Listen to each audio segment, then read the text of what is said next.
6월 3일 수요예배로 나눌 하나님의 말씀은 출애굽기 20장 14절 말씀입니다. 제가 읽겠습니다. 간음하지 말라. 아멘. 오늘 말씀을 살피기 전에 지난 시간의 내용을 잠시 생각해 보기 원합니다. 제5계명에서 10계명은 사람을 대상으로 하는 계명, 대인계명으로 이웃을 내 몸과 같이 사랑하라는 계명으로부터 파생된 것입니다. 그럼에도 대신계명인 1에서 4계명까지를 이해해야 한다고 말씀드렸습니다. 하나님과의 관계성 안에서 이웃을 생각하고 사랑해야 한다라는 뜻입니다.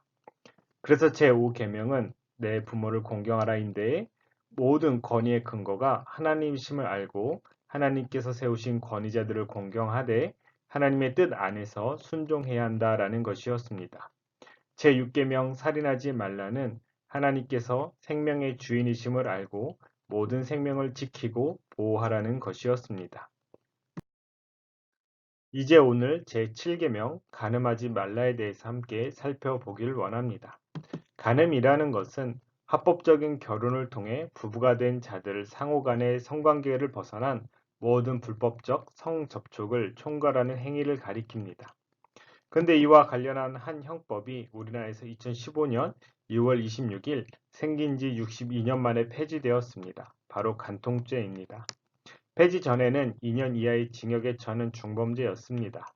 폐지된 이유는 헌법재판소에서 성적 자기결정권 및 사생활의 비밀과 자유를 침해한다는 명목하에 위헌이라는 결정을 내렸기 때문입니다. 따라서 우리나라에서는 간음을 행하더라도 더 이상 형사상 책임이 없어졌습니다. 감옥 갈 일이 없어진 것이죠.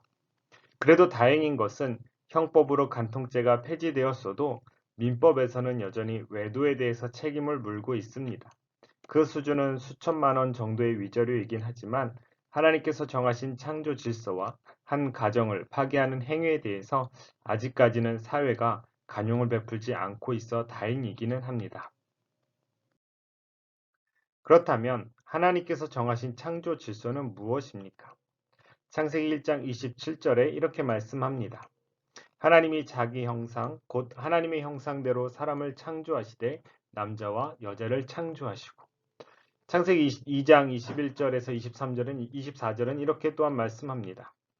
여호와 하나님이 아담을 깊게 잠들게 하시니 잠들매 그가 갈빗대 하나를 취하고 살로 대신 채우시고 여호와 하나님이 아담에게서 취하신 그 갈빗대로 여자를 만드시고 그를 아담에게로 이끌어 오시니 아담이 이르되 이는 내 뼈 중에 뼈요 살 중에 살이라 이것을 남자에게서 취하였은즉 여자라 부리라 하니라. 이러므로 남자가 부모를 떠나 그의 아내와 합하여 둘이 한 몸을 이룰지로다. 아멘. 하나님께서 하나님의 형상대로 사람을 창조하시되 남자와 여자를 창조하시고 부모를 떠나 둘이 한 몸을 이루도록 하셨습니다. 부부 제도를 하나님께서 만드신 것이지요. 이 부부의 성은 남자와 여자입니다. 앞서 간통죄에 대해서 말씀드릴 때에 합법적인 결혼을 통해 부부가 된 자들이라는 표현을 사용했는데 동성애를 허용하는 나라나 지역에서 동성끼리 합법적인 결혼을 했다고 하더라도 성경이 인정하는 부부는 동성이 아니라 남자와 여자입니다. 그것도 일부 일처 혹은 일남 일녀입니다. 왜냐하면 하나님께서 그렇게 지으셨고 그렇게 질서를 만드셨기 때문입니다. 하나님은 남자를 먼저 만드셨고 그의 갈빗대를 취해 여자를 만드셨습니다. 남자에게서 여자가 나게 하셔서 여자는 남자의 일부임을 알게 하셨고 결혼 제도를 통해 다시금 한 몸이 되게 하신 것이 하나님의 뜻이고 창조 질서입니다. 하나님께서 남자와 여자로 구별하여 지으신 본래 의도가 결혼으로 하나 되게 하는 것에 있다는 뜻입니다. 따라서 부부 관계는 이 세상에 존재하는 그 어떤 관계보다도 가까운 관계이고 나뉠 수 없는 관계입니다. 그리고 합법적 부부 관계를 넘어선 다른 상대와 성적 관계를 맺을 수 없습니다. 이러한 하나님의 창조 질서에 의하여 간음은 하나님 나라에서 허용할 수 없기에 간음을 행한 자를 죽일 것을 명령하고 있습니다. 레위기 10장 10절과 신명기 22장 22절에서 그 사실을 우리에게 알려줍니다. 간음을 행한 남자와 여자 그 둘 다를 죽여 이스라엘, 다시 말하면 하나님 나라에서 악을 제할 것을 명령하셨습니다. 하나님 나라에서는 합법적 결혼 제도 안에서 한 몸을 이룬 남녀만의 성관계를 허락하고 있음을 분명히 보여줍니다. 그런데 예수님은 이러한 육적 간음뿐 아니라 심적 간음, 마음으로 행하는 간음까지도 금하셨습니다. 마태복음 5장 27절에서 30절까지의 말씀입니다. 또 간음하지 말라 하였다는 것을 너희가 들었으나 나는 너에게 이르노니 음욕을 품고 여자를 보는 자마다 마음에 이미 간음하였느니라. 만일 내 오른 눈이 너로 실족하게 하거든 빼어 내버리라. 내 백체 중 하나가 없어지고 온몸이 지옥에 던져지지 않는 것이 유익하며 또한 만일 내 오른손이 너로 실족하게 하거든 찍어 내버리라. 내 백체 중 하나가 없어지고 온몸이 지옥에 던져지지 않는 것이 유익하니라. 지난주에 살폈던 살인하지 말라가 단순히 육적 살인만을 금한 것이 아니었던 것처럼 간음하지 말라 역시 육적 간음과 더불어 심적 간음도 금하고 있음을 예수님께서 율법을 다시 설명하여 주셨습니다. 예수님께서 말씀하셨습니다. 음욕을 품고 여자를 보는 자마다 마음에 이미 간음하였느니라. 이 말씀을 어디까지 적용해야 할까요? 어떤 분은 이성이 지나가는데 고개가 따라가면 이 말씀에 적용되고 고개가 안 따라가면 적용되지 않는다라고 말씀하시더라고요. 어떠신가요? 눈앞에 멋진 남성, 여성이 지나갈 때 고개가 저로 따라가시던가요? 여름 해변이나 수영장에서 선글라스에 또 다른 용도가 있다고 하더라고요. 다른 사람들 몰래 이성을 엿보기 위함이라고 합니다. 마음에 간음을 행한 것으로 볼 수 있지 않을까요? 미디어에서는 남녀를 구분하지 않고 섹시라는 단어를 남발하며 성적 매력을 요즘 말로 플렉스, 즉 자랑질하고 있습니다. 군대의 여자 연예인들, 특히 걸그룹 가수들이 방문하면 난리가 나죠. 단순한 팬심이 아니라 성적으로 흥분했기 때문에 일어나는 현상입니다. 예수님은 이처럼 이성으로 인해 마음으로 성적 흥분이 일어나는 것 역시 간음이라고 보시는 것 아닐까요? 예수님은 이러한 심적 간음 역시 지옥에 던져지는 범죄 중의 하나라고 말씀하셨습니다. 그러기에 범죄케 한 눈을 빼어버리고 구원받는 것이 낫다고 말씀하셨습니다. 예수님은 이어서 또 다른 종류의 간음을 말씀하셨습니다. 마태복음 5장 31절 32절입니다. 또 일러스되 누구든지 아내를 버리려거든 이혼 증서를 줄 것이라 하였으나 나는 너에게 이르노니 누구든지 음행한 이유 없이 아내를 버리면 이는 그로 간음하게 하며 또 누구든지 버림받은 여자에게 장가드는 자도 간음함이니라. 31절은 유대인들이 오해한 성경 구절인데 이는 잠시 뒤에 마태복음 19장의 말씀을 통해 자세히 살펴보겠습니다. 먼저 예수님께서 말씀하신 또 다른 간음은 이런 것입니다. 아내가 음행하지도 않았는데 이혼 증서를 써주고 버렸고 그 아내가 다른 남자와 결혼하면 그 아내와 남자는 둘 다 간음을 행한 것과 같다라는 것입니다. 왜냐하면 사람이 이혼 증서를 써주어 버렸다고 할지라도 하나님께서는 본래의 부부를 여전히 부부로 인정하고 계시기 때문입니다. 그래서 버림받은 아내가 다른 남자와 결혼을 하게 되면 하나님의 눈에는 유부녀가 배우자가 아닌 다른 남성과 결혼을 한 것이니 간음을 행한 것입니다. 남편과 아내의 역할이 바뀌어도 마찬가지이지요. 따라서 음행한 연우 외에는 이혼을 하면 안 된다라는 뜻이 됩니다. 이와 관련하여 마태복음 19장 바리새인들과 예수님의 논쟁을 살펴보길 원합니다. 먼저 3절에서 6절입니다. 바리새인들이 예수께 나와 그를 시험하여 이르되 사람이 어떤 이유가 있으면 그 아내를 버리는 것이 옳으니이까 예수께서 대답하여 이르시되 사람을 지으신 이가 본래 그들을 남자와 여자로 지으시고 말씀하시기를 그러므로 사람이 그 부모를 떠나서 아내에게 합하여 그 둘이 한 몸이 될지니라 하신 것을 읽지 못하였느냐. 그런즉 이제 둘이 아니요 한 몸이니 그러므로 하나님이 짝지어 주신 것을 사람이 나누지 못할지니라 하시니라. 바리새인들이 예수님께 이렇게 질문하지요. 사람이 즉 남편이 어떤 이유가 있으면 그 아내를 버리는 것이 옳으니까. 질문이 너무 악하지 않습니까? 베드로전서 3장 7절에 남편의 의무에 대하여 말씀하시기를 남편들아 너희 아내와 동거하고 그를 더 연약한 그릇이요 또 생명의 은혜를 함께 이어받을 자로 알아 귀히 여기라고 명령하고 있는데 바리새인들의 사고에는 아내를 버릴 수 있다고 생각하고 있는 것입니다. 이에 예수님은 제가 앞서 말씀드린 창조 질서를 언급하시면서 이혼은 하나님의 뜻이 아니라고 말씀하셨습니다. 6절을 다시 한번 보겠습니다.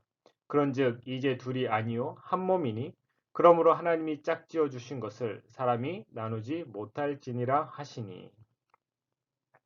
창조 질서상 원칙적으로 이혼은 불가하다는 것입니다. 하나님께서 짝지어 한 몸이 되게 하셨는데 어떻게 사람이 그 한 몸을 나눌 수 있겠느냐는 것입니다. 창조주 하나님께서 정한 질서를 피조물이 바꿀 수 없다는 것입니다. 그러자 바리새인들이 이렇게 물었습니다. 그럼 여짜오되 그러면 어찌하여 모세는 이혼 증서를 주어서 버리라 명하였나이까? 바리새인들은 하나님의 창조 질서에 의하면 부부가 한 몸이 되어 나뉠 수 없다면 왜 모세는 이혼 증서를 주어서 버리라고 명령했냐고 예수님께 질문했습니다. 앞뒤가 안 맞지 않느냐라는 것이죠. 이 질문은 신명기 24장 1절과 2절을 근거로 했습니다. 사람이 아내를 맞이하여 데려온 후에 그에게 수치되는 일이 있음을 발견하고 그를 기뻐하지 아니하면 이혼 증서를 써서 그의 손에 주고 그를 자기 집에서 내보낼 것이요 그 여자는 그의 집에서 나가서 다른 사람의 아내가 되려니와. 여기에는 아무 이유 없이 아내에게 이혼 증서를 주고 버려도 된다고 말씀하고 있지 않습니다. 그럼에도 바리새인들은 이 구절을 곡해해서 어떤 이유에서든 남편이 아내를 싫어하여 이혼 증서라는 법적 절차만 거치면 아내를 버려도 된다고 생각했던 것입니다. 그래서 예수님께서 이렇게 대답하셨습니다. 마태복음 19장 8절과 9절입니다. 예수께서 이르시되 모세가 너희 마음의 완악함 때문에 아내 버림을 허락하였거니와 본래는 그렇지 아니하니라. 내가 너희에게 말하노니 누구든지 음행한 이유 외에 아내를 버리고 다른 데 장가드는 자는 간음함이니라. 7절에 바리새인들의 질문과 8절 예수님의 대답에서 모세의 글을 각각 어떤 관점에서 보고 있는지 비교가 되시나요? 이혼 증서를 통한 이혼 문제를 바리새인들은 명령으로 보고 있지만 예수님은 허락이라고 말씀하셨습니다.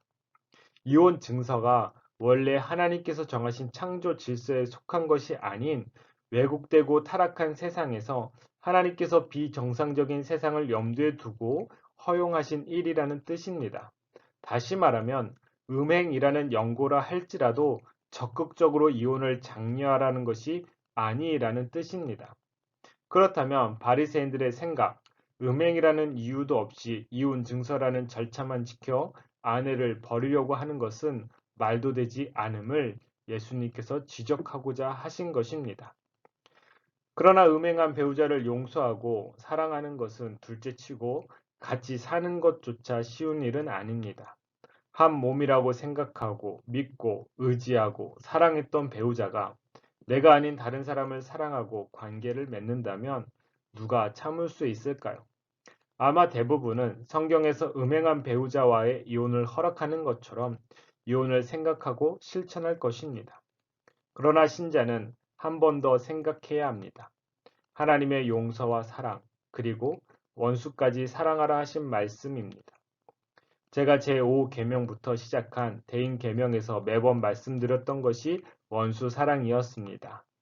원수까지 사랑하라는 하나님의 말씀에 비추어 음행한 배우자라도 그가 회개하고 돌아오기를 기다리고 그날이 온다면 용서하고 받아주는 것입니다.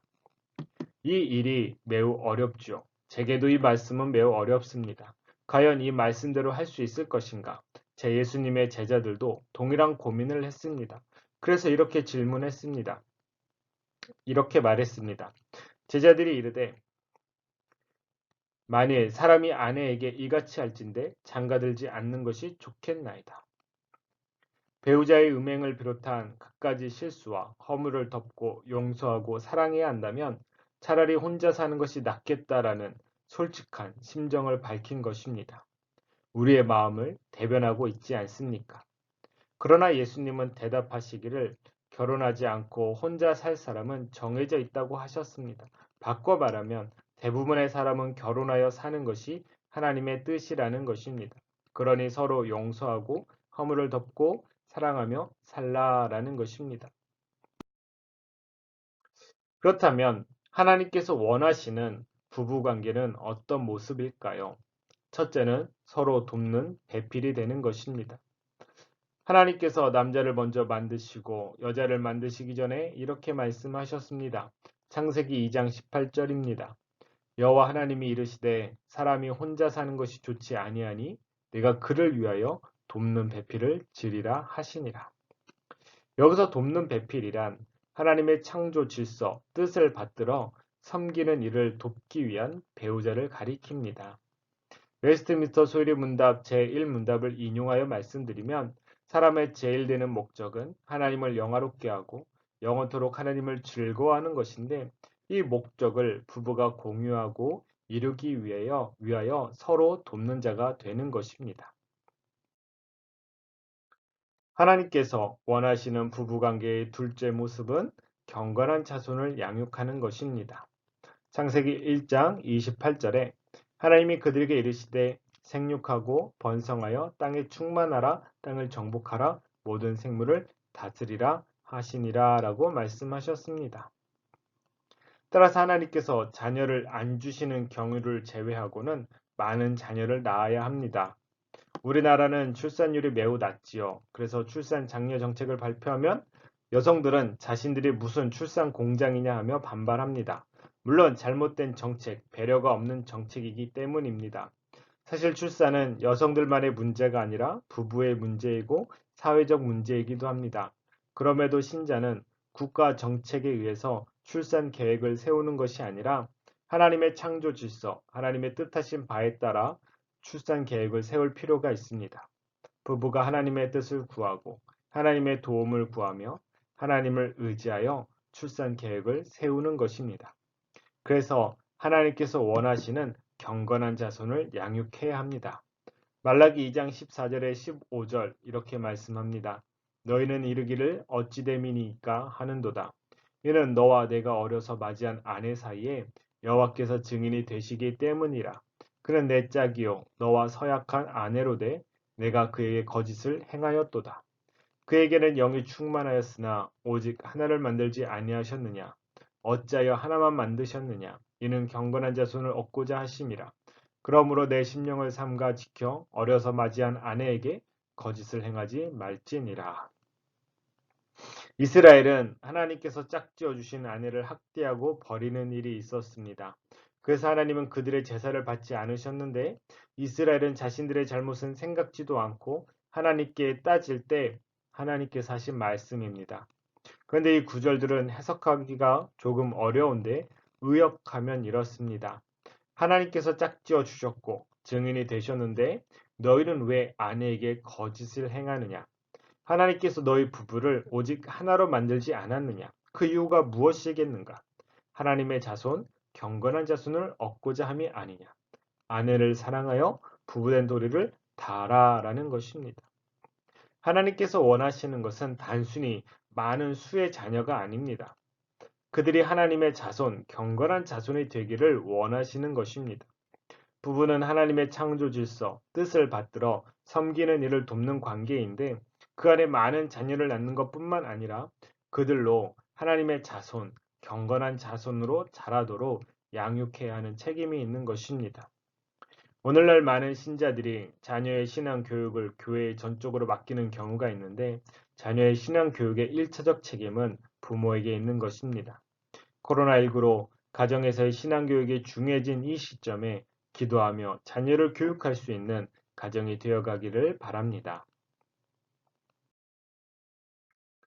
하나님께서 원하시는 부부관계의 셋째 모습은 남편과 아내가 그리스도와 교회의 연합한 관계를 나타내는 것입니다.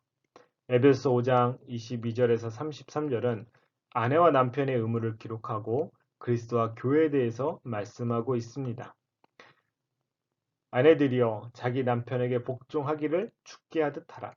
이는 남편이 아내의 머리됨이 그리스도께서 교회의 머리됨과 같으니라. 그가 바로 몸의 구주시니라. 그러므로 교회가 그리스도에게 하듯 아내들도 범사에 자기 남편에게 복종할지니라. 남편들아 아내 사랑하기를 그리스도께서 교회를 사랑하시고 그 교회를 위하여 자신을 주심같이 하라. 그러므로 사람이 부모를 떠나 그의 아내와 합하여 그 둘이 한 육체가 되리라. 이 비밀이 크도다. 나는 그리스도와 교회에 대하여 말하노라. 그러나 너희도 각각 자기의 아내 사랑하기를 자신같이 하고 아내도 자기 남편을 존경하라. 핵심은 아내는 남편에게 복종하기를 교회가 교회의 머리이신 그리스도께 복종하듯 해야 하고 남편은 아내 사랑하기를 그리스도께서 그의 몸된 교회를 위하여 죽기까지 사랑하신 것처럼 해야 한다는 것입니다. 왜 그런가 하면 한 몸이 된 부부는 곧 그리스도와 교회가 연합하여 하나님 나라를 이룬 것을 예표하기 때문입니다. 아내가 남편에게 복종하고 남편은 아내를 죽기까지 사랑할 때 그리스도와 교회의 연합을 증거하는 방편이 되는 것입니다. 따라서 서로 사랑하는 부부관계는 하나님 나라는 어떤 것이고 그리스도와 교회는 어떤 관계이냐고 묻는 세상 사람들에게 그 대답이 될 수 있습니다. 그만큼 부부관계는 세상에 둘도 없는 중요한 기관입니다. 참고로 하나님께서 이 땅에 직접 제정하신 두 기관이 있는데 바로 부부와 교회입니다. 따라서 두 기관은 매우 유사성이 있는 것입니다. 이로 인해 간음하지 말라는 하나님의 명령은 영적인 의미도 포함하고 있음을 알 수 있습니다. 부부가 하나님의 창조 질서를 깨버리고 서로 신의를 저버린다면 이 땅의 그리스도와 교회의 연합, 하나님의 나라를 제대로 보여줄 수 없죠.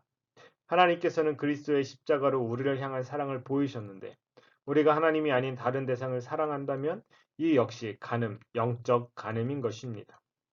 하나님께서 이스라엘이 간음을 행했다고 책망하신 일이 한두 번이 아니나 그중 한 구절 예레미야 3장 8절의 말씀만 보겠습니다.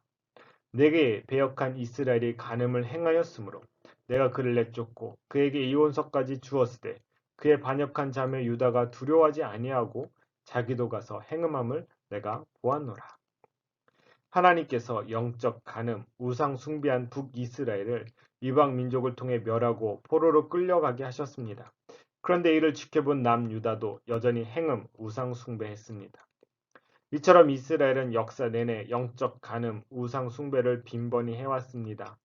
이러한 영적 간음, 우상 숭배에 대해서는 제1계명과 제2계명에서 이미 구체적으로 다루었으니 여기서는 자세히 다루진 않겠습니다. 다만 우리도 하나님이 아닌 다른 것을 사랑하고 중요하게 여기면 역시 영적 간음을 행한 것으로 하나님께서 여기신다는 것을 기억하시면 좋겠습니다. 영적 간음, 우상 숭배에 대해서 보다 자세히 알고 싶은 분들은 카페에서 찾아보시면 좋겠습니다. 오늘 말씀을 정리하겠습니다. 오늘날 우리나라는 성적 개방이 더욱 심해져서 가상 연애, 결혼을 매개로 방송을 하고 있고 계약 연애, 동거를 하는 사람들도 많습니다. 몸짱, 섹시라는 단어들로 성을 상품화하고 있고 퀴어 축제 같은 동성애자들의 활동도 여과 없이 보여주고 있습니다. 이런 시대를 사는 신자가 간음하지 말라는 계명대로 사는 것은 쉽지 않습니다. 육적, 신적, 영적 간음 모두 저지르기 쉬운 시대를 살고 있는 것입니다. 이러한 상황 가운데 고린도전서 6장의 말씀을 마음에 새기면 좋겠습니다. 18절에서 20절 말씀입니다. 음행을 피하라. 사람이 범하는 죄마다 몸밖에 있거니와 음행하는 자는 자기 몸의 죄를 범하느니라. 너희 몸은 너희가 하나님께로부터 받은 바 너희 가운데 계신 성령의 전인 줄을 알지 못하느냐. 너희는 너희 자신의 것이 아니라 값으로 산 것이 되었으니 그런즉 너희 몸으로 하나님께 영광을 돌리라. 우리 삶은 영적 전쟁으로 비유되어 싸워야 한다고 성경은 가르치는데 유일하게 피해야 하는 죄악이 있는데 음행입니다. 음행은 내가 마음먹고 이길 수 있어 다짐한다고 해도 이길 수 없기에 피하라는 것입니다. 대부분의 청소년, 청년들은 성적 호기심이 많지요. 이성 친구와 신체 접촉을 하고 싶은 생각이 많이 듭니다. 어떤 공간에 단둘이 있다면 그런 생각이 더욱 커질 것입니다. 그러니 그런 장소를 피해야 합니다. 요셉이 여주인의 유혹을 뿌리치고 그 자리를 떠났던 것처럼 말입니다. 그리고 우리가 생각할 것은 우리 몸은 성령의 전이라는 사실입니다. 거룩하신 영께서 우리 안에 거하고 계시기에 우리 몸을 거룩히 해서 하나님께 영광을 돌려야 합니다. 우리의 정체성의 문제이지요. 내가 누구인가를 늘 되새기며 우리의 삶의 목표와 방향을 정해야 하는 것입니다. 그래서 하나님께서 원하시는 부부의 관계, 서로 돕는 배필로 하나님의 뜻을 이루어가며 경건한 자녀를 양육하고 아내는 남편에게 복종하고 남편은 아내를 자신같이 사랑하여 그리스도와 교회의 연합, 하나님 나라를 세상 가운데 드러내는 은혜가 있기를 바랍니다. 또한 경건한 자손으로 자란 자녀들이 이러한 부부를 이루어 갈 수 있는 은혜가 있기를 간절히 바랍니다. 기도하겠습니다. 하나님, 사람을 창조하시되 남자와 여자로 만드시고 부부로 관계를 맺어주신 뜻을 생각해 보게 하시니 감사합니다. 서로 도와 하나님의 뜻을 추구하게 하시고 경건한 자손을 양육하게 하시고 서로 복종하고 사랑함으로 그리스도와 교회의 연합, 하나님 나라를 증거하게 도와주시기를 원합니다. 우리는 늘 연약하여 타락하여 어그러진 세대 가운데 육적, 신적, 영적 간음을 행하기 쉬운 존재이니 우리 안에 거하신 거룩한 성령님께서 우리의 순결과 거룩을 지켜 주시옵소서. 예수님의 이름으로 기도합니다. 아멘.